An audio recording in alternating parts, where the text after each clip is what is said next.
Welcome to the Preston's Corner podcast, the show that's all about internet marketing. Here's your host, Preston Miller. All right, guys, so today I'm here with a very special YouTube guest. He's a serial entrepreneur. He's done this before. He has over 1 million YouTube subscribers. Welcome to the show, Aaron. How are you? Preston, great to be here. Thanks for having me. I'm excited to talk. All right, let's do this. So for people who don't know who you are, Aaron, let's kind of go through a summary of kind of who you are and what you do. Okay. In a nutshell, I am a content creator. I make videos directed and geared towards men, helping them in all facets of their life. The ultimate goal is to help guys feel better about themselves. I do that through talking about style, relationship, fitness, grooming, manscaping, you name it. If it has something to do with men and something they might be interested in learning about, I'll figure out a way to talk about it. Yeah. So this is mostly on you're the video king. You have over 1 million YouTube subscribers. But we'll get into that a little bit later. What I really want to talk to you about is entrepreneurship.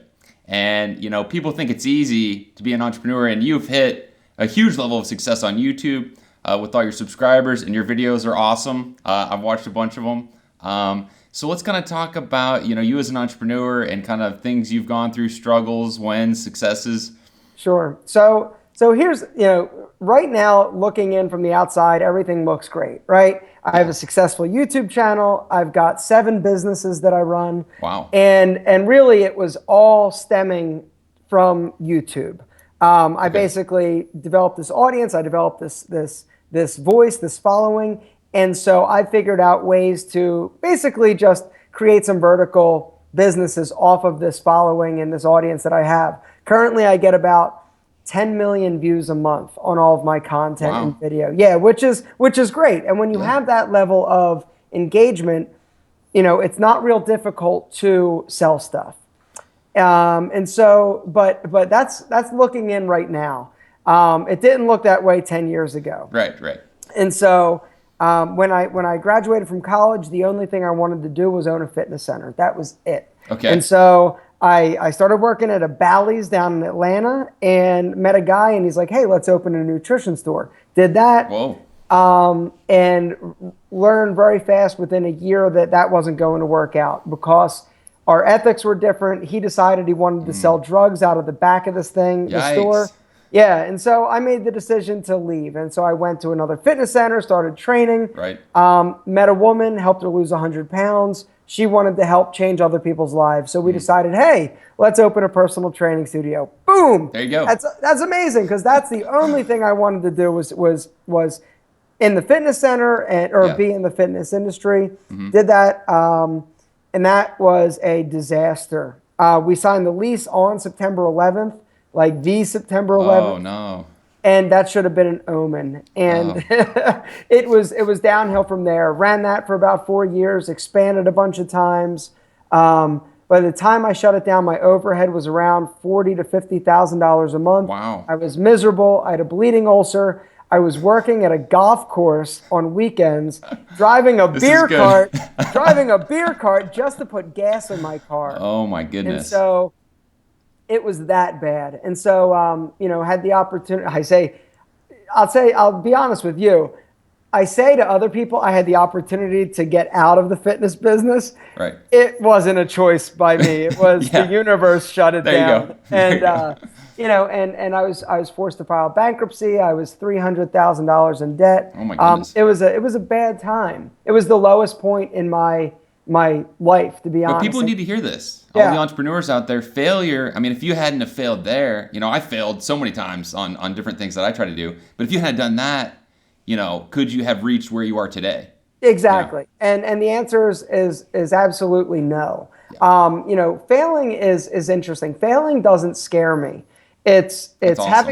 having an idea that I think would work and not going after it. That's what scares me. There you go. And so, for all you entrepreneurs that are out there, don't let the potential negative of not succeeding stop you from going after what you believe in. But that being said, when the universe and your customers are telling you, hey, I'm not interested in what you're selling, don't be so structured and rigid in your ideology and what you think listen to what's going on around you and be willing to shift directions. Be fluid enough in your approach to business and, basically life that you're able to make a right turn when you need to. Right. Because I'm here to say that success, sorry, Preston, when I get talking about entrepreneurship, go. This is awesome. I get passionate. But, understand that success doesn't always look like what you expect it will. When I was 15 years old, the only thing that success looked like to me, even up until 10 years ago, was a fitness center, a chain of 27 fitness centers. Yeah. That was what success meant. Yeah. And now success is a video camera and being able to talk to a bunch of dudes every day on YouTube. That's what success looks like to me now. Oh my goodness. Yeah, well, one little note I just want to add in on the failure thing is it's not a failure even if you fail, if you learn something every time you fail. Because you can't be taught that, right? I mean, that's kind of what I've learned. I don't know. You can't read that in a book. You got to just bang your head into the wall and fail, and then you learn something that's just... But it's hard, and it sucks every single time. But the people that are successful pick themselves up, dust themselves off, and try and figure out a better way. The way I look at it, failing isn't necessarily meaning that I'm a failure. It just means that my idea or the way that I was going about something isn't the right one. So I got to be smarter and figure out a better way. That's awesome. Yeah. So that was then. Let's talk about now your YouTube channel. Let's talk about kind of the monetization aspect of that. Because I know there's a lot of people on YouTube who are just pitching, and that's a huge turnoff. People can see through that. But your videos, you don't do that. No. You don't hard pitch. It's you provide so much value. So let's talk about that a little bit. Yeah, I had to decide when I first started seeing that there was a market on YouTube for content and for this information that I was giving people. Mm-hmm. I started down the road that a lot of these guys are on information product.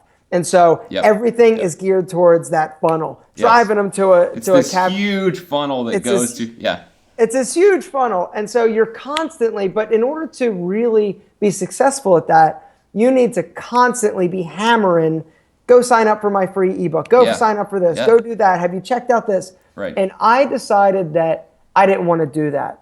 And so what I have been able to do is just provide the best content possible. And when you do that and you build this audience, advertisers will want you talking about their products. And so it's just like building a popular website, a popular blog.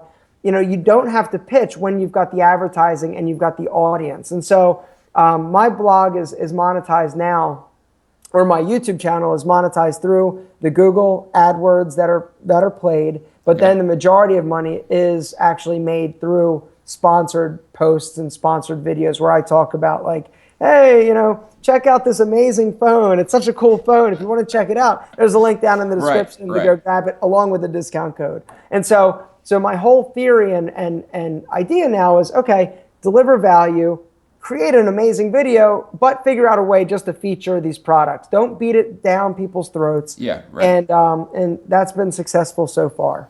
Yeah, so let's kind of clarify that a little bit, just so people know. You're talking about informational products. It could be your own or someone else's, and then you're also kind of getting into affiliate marketing where you're promoting somebody's product, and if somebody buys it, you get a commission. But you're saying it's kind of a mix. All right. Not a mix at all. Nothing I do as an affiliate is just a straight up, I get paid to talk about this phone. Now, there are a lot of people that are trying to leverage that audience through commission sales and affiliate marketing. That's just a whole different, it's all about that list. It's all about building that email list. And for me, I'd rather try and change somebody's life and create content that's valuable as opposed to just trying to drive people to get their email address. Right. And I've seen some of your videos and, for example, one of them I saw is I have dandruff. So I saw one of your videos about dandruff and you're showing some shampoo that helps do it. You've used it. And I went, that's it. That's what I need. And I bought it through your link and I'm going, he helped me. Even though I bought something, it was so valuable. This is what I need. He's used it. It's great. Well, but that's the whole thing. I wasn't getting paid for that one. Really? No. That's too bad. Oh. Yeah, exactly. No, it was, one sec. Sorry. You're good. No, a lot of times I will just talk about things that I find that are cool. So it's not every product that I talk about. See, I like that. It's mixing it in, it's blending it in. And I just recently figured out the whole Amazon affiliate program where now if I am talking just about, that shampoo, for instance, I can go grab a link and put it there and get some Amazon commission. But Amazon commission, you need a lot of sales to make any money off of that. Yeah, it's pretty low commission, and the other thing I like about yours is, there are some people who will not post a video unless there's affiliate link after affiliate link in the description. But it's just, hey, I got this cool thing. I want to help you out. Here's how to do it, whether it's tying a tie, a fashion tip, anything. You're just providing all this value. People are subscribing. It's really, I love the whole model. I do too. and just so people know, we're not talking about $20 here, $100 here. We're talking about, a full-time income. Can you talk a little bit about that? What do you want to talk about? Money? Yeah, we can talk about money. What do you want to know? You've got 1 million YouTube subscribers, so this is your thing. You're not going to work 9 to 5 and then doing this after work. This is kind of your main job right now. This is YouTube content creation, and then running the businesses that have spawned off of the content creation. So this is absolutely a full-time job.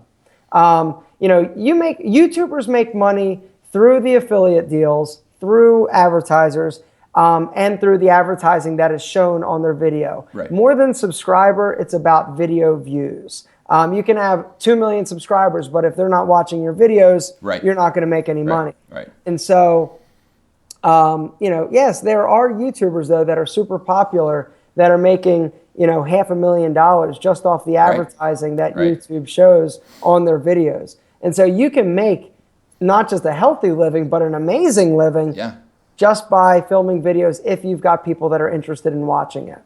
So let's talk about how you didn't just wake up and start making videos last month and hit 1 million. You've been doing this for a while. Since 2008. 2008. Yeah. So you've been at this 8 years and finally hit, I think it was last month you hit the 1 million subscriber. I watched it. It took me 7 years to get to 100,000 subscribers.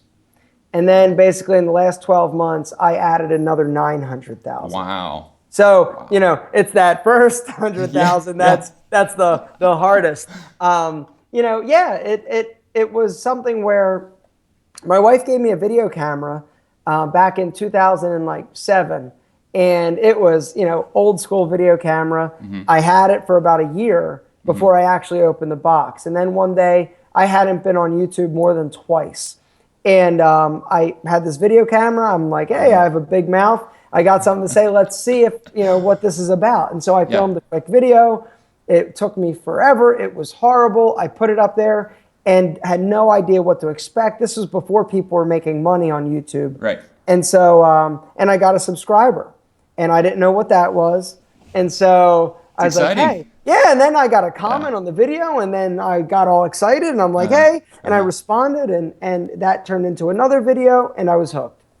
So for people who kind of want to do this whole YouTube thing, from what I've seen on your videos, you're a one-man show. You've got the camera set up, you've got everything done right there. You do the videos, you actually edit. You're a solopreneur. You do it all kind of, and then throw it up on YouTube. So for people who want to get started, what kind of advice can you give them? Get started. Because so many, it's easier said than done, but so often people think that they need the best camera or a good camera. They need a perfect background. They need to have a perfect script. You're going to hate the first few videos you do. Yeah. You're going to suck so bad because it's not natural talking to a camera and trying to do it in a way that is just like you're talking to a friend. Right. But that is the tip, is tell a story. Don't deliver a message, tell a story. Okay. And so when you're doing the video, act like you're talking to a friend. That's the best advice I can give. And just get it up there. That first video is the hardest one to do. After that, it becomes a lot easier. But so often, people get bogged down with thinking they need this or waiting for perfect to happen, which never will. Right. And so just do it. Like Nike said, just do it. This is not sponsored by Nike in any way. No, exactly. If it was, that would be great. So how many videos did you put up per week? Are we talking 3 videos a week? Are we talking just once a week getting started? What kind of can you give on that? When I started, I did one video a week. Okay. I have ramped that up now. I post between 2 and 3 a week. Okay. And I'm posting on my website, iamalpham.com. I post 5 a week. And wow. I'm putting out 5 videos a week. So there's a lot of content being generated. Wow. But I will say this, if you're looking to start a video or a YouTube channel, YouTube values consistency. And so consistency actually doesn't mean once a month. Right. Every week, I would say, have that be your goal to put out a piece of content. It doesn't need to be world break or earth shattering or amazing, but put something out every week and you're going to get into the habit. I would say that is the minimum to what you should be doing. Yeah. Yeah, I know I've kind of, tried to shoot some videos and then uploading it, and I had my finger on the upload button and was like, oh, I hated it. I hated the video. So that's kind of what I have to kind of work with and kind of do better on. But yeah, no, that's awesome. I mean, I think a lot of people think they need expensive cameras and stuff like this to do it, but you're saying you don't. You can just start with whatever. You can use your phone. I mean, these phones and technology now has made the ability to create content so incredibly easy. You don't need an internet connection. Go to Starbucks. Now, it may take a while to upload because the internet speed isn't all that great, but there are ways that you can do it. And here's the beautiful thing about YouTube and entrepreneurship is it's a way of marketing your business that costs you zero in terms of dollars. It takes time capital, it takes attention and effort, but at the end of the day, there is absolutely no better time that you're going to spend marketing your business than creating content. You're opening up the world to your business and you. Right. And to pay for that is incredibly expensive. And where do you even start these days? Yeah, so I mean, it sounds like you're saying, there's hundreds of hours of video uploaded every second to YouTube, but you're saying YouTube is not saturated. You can still get on there and build an audience. It's 2016. You can still do it today. Oh, absolutely. I say that if you've got a message, it will find its audience. People have a way of finding stuff. Now, are you going to upload one video and then is YouTube going to promote you like it does me? No. Yeah, right. Not right now. But once you start, getting in that ecosystem, you will start to gain traction and people do find you. Okay, so let's talk about your video style, because the way you shoot your videos is I wouldn't say it's unique, but it's very captivating. The fast cuts and the way you do it. So for people who aren't kind of familiar, let's talk about that and kind of what you think the best way to shoot it is. And you also do cuts, kind of like B-roll or something like that, to products and stuff like that. And you do it all yourself. So let's kind of talk a little bit about that, because you have to keep people's attention on YouTube. And if you're boring, you're done. I used to try and do these are 12 and 15 minute, just incredibly long videos. Yeah. And I would try and stand in one space. I would film some and then I would stop it and I'd move a little, it was terrible. Yeah. And what I found was when I actually looked at the analytics, people were only watching about 3 minutes of it. Right. And so it's wait a second. I thought this whole time people, if they started watching, they'd watch to the end. Right. Not the case. Right. And so the first thing I did was I cut the length and the duration of my video back. My videos now, I try to get them under 6 minutes. Still long, still longer than, that 3.5 minutes that they're the average view time. So focus on a single topic, really talk about it, and then you're done. Yes, so kind of niche down to, And I'll show you. Yeah. I also write every single video that I film out. Okay. And this is something where it's easier for me to have a script. And I go off a script, but I need to know and have a concise message for me to condense my information and to keep people interested. If not, I will ramble for 6 days on a topic and it will not be very engaging. The other thing that I realized is that instead of standing in one place and delivering a message, move in the screen. And so I did some research and I noticed that other popular and successful YouTubers were doing a lot of these jump cuts. And what happens is when I started doing that, people were watching a little bit longer and my videos were getting a lot faster pace. It's hard. These days, people's attention spans are, 25 seconds. They want it like that. And so for somebody to watch a video, you really need to keep them engaged. And so by changing, location in the screen, changing the delivery, your tone, everything. Right. Really helps in the engagement process. So you're blending a perfect mix of informative and entertaining into the synergy of, because your videos, they're entertaining. They're fun to watch. You're jumping around, you're yelling, you're waving your hands. But it's also informative. You're not just having fun. You don't know what you're talking about. You know what you're talking about. You're delivering a message, but it's fun. It's entertaining. It's an experience. I mean, talk about that. Experience. Talk about that a little bit. I mean, I think first off, I try to educate people, but I try and do it in a way that is engaging and entertaining. I like being goofy. I don't take myself too seriously. Yeah. And so if you're having fun, if you're laughing, then, the audience is going to come along for that ride with you. Cool. All right. So Aaron, tell us a little bit more about, the audience and kind of the businesses that you're working on right now. Yeah, absolutely. I have 7. So I have the YouTube channel. I also do have some information products. Okay. So at aaronmarino.com, you can find a lot of, ebooks and programs and, just normal info products. I have a website, iamalpham.com, where I sell apparel and accessories. And that's where I have every day I upload something. I have a hair product company called Pete and Pedro. There we go. Yeah. Exactly. Yeah. That we're selling a ton of men's hairstyling products. Basically the way that happened was I was just frustrated because I wasn't satisfied with any specific line. And being that I am a YouTuber, I'm a grooming guy, and I was working at one point with individual clients, I really wasn't satisfied with the products that were out there. And so I went to my hairstylist. I said, hey, do you know a lab that makes hair product? He said, yes. We tested a bunch of stuff. We made some samples, and we created Pete and Pedro, which is the company. Wow. I also run a men's lifestyle conference with my buddy and fellow YouTuber Antonio Centeno. It's called StyleCon, and there we just basically bring together like 25 men's lifestyle content creators and influencers in sort of the personal development space. And we have that once a year. I recently started a web development company with my developer. Wow. So we develop mobile apps and websites. And then recently I just launched, or I'm in the process of starting a business called Tiege Hanley, which is a men's skincare company. Wow. So that I have 2 partners, and we're getting ready to launch spring. We'll say spring. Okay. There's a lot of I's to dot and T's to cross before we get there, but they're the main ones that I'm focused on right now.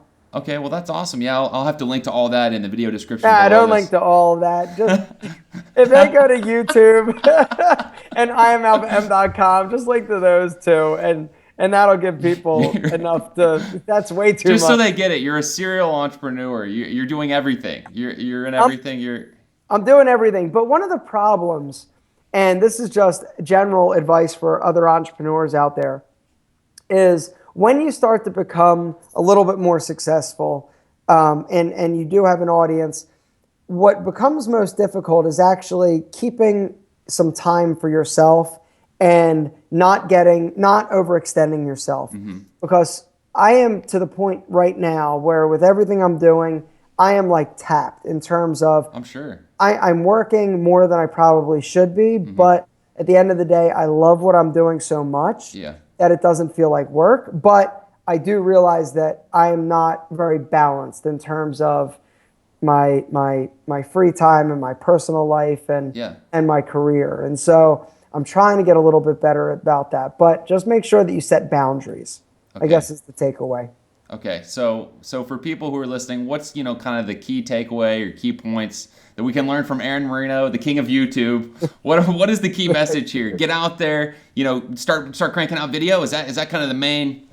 Yeah, I mean, I would say that if you are curious, if you have a business, there is no better place to be than YouTube. I mean, YouTube is the second biggest search engine. Technically not a search engine, but next to Google, it's what they're, because people in other countries, we here as Americans are very spoiled. We have so much to occupy our time. But in other countries, people go to the internet and YouTube to be entertained, to be educated, to learn. And so being on YouTube is an amazing opportunity for anybody listening. I would say give it a shot. You never know until you try it. Yeah. You will get better. You're going to suck at first, but it's okay. Just weather the storm, allow yourself the freedom to suck, and keep your eyes open for opportunities. Well, that's awesome. Thanks so much for being on the show, Aaron. I really appreciate it. Absolutely, Preston. Thanks, brother. Thanks so much for listening to the Preston's Corner podcast with your host, Preston Miller. We'll catch you next time.